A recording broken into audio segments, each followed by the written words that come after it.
Hello everyone, I am Joyenie and our group will present about the RFID system. RFID is known as the radio frequency identification. RFID is a technology which working on the radio frequency or radio wave. So, the technology are used to automatically identify the items or objects. The object can be anything, for example, books that we want to borrow from library, can be also the item that we want to purchase from supermarket, and it also can be our own cars that we want to track. In the RFID technology, the RFID tag is used to attach to the object that we want to track. So, the RFID reader will send a radio wave, and when the object is in the range of the RFID reader, the RFID tag will immediately transmit the feedback signal to the reader. Hence, by using this RFID system, we can track multiple objects simultaneously. Moving on to the concept of the system, there are two parts in the RFID system. First is the RFID reader. RFID reader can come from many size and shape. The example of RFID reader are as small as the handheld reader and as large as the door which we can normally see at the shopping malls. Next is the RFID tag. RFID tag has many types which are first the passive tag that does not have their own power supply. It relies solely on the radio wave coming from RFID reader for the source of energy. Next, semi-passive tag. It has their own power supply, but when transmitting the feedback signal back to RFID reader, they rely on the radio wave. For active tag cases, they solely rely on their own power supply even when transmitting the feedback signal. So most of the tag that being used today are passive tag because it is cheap and it does not require any power supply. Some example of passive tag, it can be as small as the size of the keychain and it can be the size of your credit card. The modulation technique in the RFID also consists of two parts, which are first the backscattering modulation, which is a process where tag receive energy from reader and backscatter the signal modulated with information in it. There are two different RFID design approaches exist to transfer power from the reader to the tag, which are near field coupling and far field coupling. So, to transport the information in the tag, we need the digital modulation. So, there are three types of digital modulation used in RFID system, which are ASK, FSK, and PSK. ASK modulation is short for amplitude shift keying modulation. The different amplitude of the signal form a bit stream which consists of the information. A high in the amplitude is 1 and low is a 0. As we can see from the graph here, reader just need to see whether the amplitude of one cycle is greater than or smaller than a threshold value to tell 1 from 0. The RFID that uses ASK can provide a high data rate and it's easy to get phase of the wave, which can be used for localization, but it also has some limitation that is low noise immunity. Next, FSK is short for frequency shift keying. From the graph here, we can see that this form of modulation uses two different frequencies for data transfer. RFID system that uses FSK allow for a simple reader design, provide a very strong noise immunity, but it suffers from lower data rate than some other form of data modulation. Lastly, PSK modulation is short for phase shift keying modulation.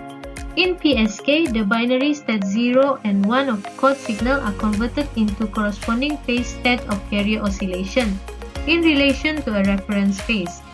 RFID system that uses PSK provide fairly good noise immunity, a moderately simple reader design, and a faster data rate than FSK, but the design and implementation of the circuit in the tag is complex. Technology of RFID. RFID belongs to a group of technologies referred to as Automatic Identification and Data Capture, AIDC. AIDC methods automatically identify objects, collect data about them, and enter those data directly into computer system with little or no human intervention. RFID methods utilize radio waves to accomplish this. At a simple level, RFID system consists of three components: an RFID tag or smart label, an RFID reader, and an antenna.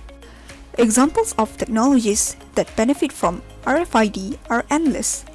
Applications extend from broad areas like inventory tracking to supply chain management and can become more specialized depending on the company or industry. Next are a few applications that are successfully using RFID technology. Based on an article posted on the Atlas RFID store, published by Lori Wiggler on 20th December 2013, all about the timing RFID is changing how we race. The term ultra-high frequency describes a discrete part of the electromagnetic waveband used when employing RFID, and it is not more popular than in the world of human racing. On other types of courses, such as the horse track, times are recorded by sophisticated cameras set up at the finish line. However, when it comes to timing the speeds of hundreds or thousands of runners, obviously such a tactic would be impractical. After all, how can one accurately read a racer's timer when there is no so-called sharp edge or exact marker for the read? Instead, signals create a read that can occur a few meters before or after the foot actually hits the mat. The source said that the industry really does have a long way to go in terms of assuring reliability, and the need has never been greater to provide such assurance. Next, the article with the title, "What is RFID Event and Attendee Tracking?" published by James Thrasher on 18 July 2013. The articles told about the RFID attendee tracking system use the benefits of RFID technology to gather business intelligence at events like trade shows, conferences, corporate functions, and other large gatherings. RFID provides the visibility and metrics needed for validated decision making before, during, and after events. Attendees are given badges affixed with UHF RFID tags. Appropriately placed RFID readers and antennas track the location of the RFID badges as the attendee visit booths, seminar, product demos, and other events. By analyzing who is visiting booths and session, you can discern the interests of attendees and improve their overall event experience by providing additional information related to their interests, with the added insight of event metrics will cater future shows to the audience, such as improving attendance at the next show with popular speakers, topics, and vendors. The reason why we should consider implement attendee tracking are to track the traffic flows, measure attendance at sessions, eliminate registration line, marketing analysis, or business intelligence. It is no secret that RFID can enable real-time tracking of servers, tape media, hard drives, laptops, and other IT assets better than any other method.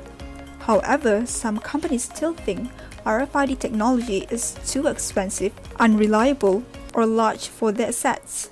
This article was published by Shane Armstrong on 18 April 2012, whereby in the article mentioned that the 10 benefits of RFID for IT asset management and data security is increase the visibility and operational efficiency of IT data center assets, not only improving IT staff productivity, but also increase the overall utilization of IT assets.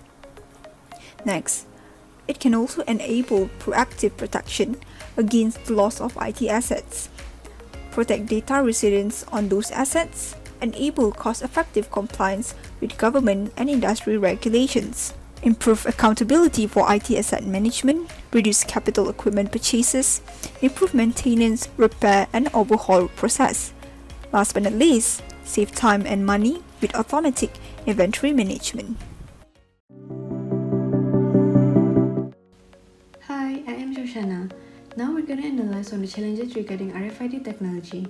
We have gathered some of the appealing obstacles, which are security concerns, tags are difficult to remove, ghost tags, high cost, vulnerable to damage, and RFID collision course. Security concern. Some problems regarding RFID have been reported. As RFID is not a line-of-sight technology like barcoding, some security issues may arise, such as the tags can be read without your knowledge. Tags are difficult to remove. Some of the tags are very small and others may be hidden or embedded inside the product where the consumers cannot see them. Ghost tags. In some rare cases, If multiple texts are read at the same time, the reader will sometimes read a text that does not exist. High cost. The components and tags are costlier compared to barcodes. Vulnerable to damage. Water, static discharge, or high-powered magnetic surges may damage the tags. Since RFID systems make use of electromagnetic spectrum like Wi-Fi networks or cell phones, they are relatively easy to jam using energy at the right frequency. Although this would only be inconvenience for consumers in stores, it could be disastrous in other environments where RFID is increasingly used, like in hospitals. RFID reader collision. This event occurs when the signals from two or more readers overlap. As we have discussed, RFID technology will only become more widely used in the future as the cost of tags will continue to decrease and the security issues are dealt with. In conclusion, RFID is an excellent advanced barcode and has some undeniable good qualities. However, it is not a replacement and it has to be improved, such as the security and many more. For too many flows and also standardizations, concerning it ought to follow the standardization in product and services.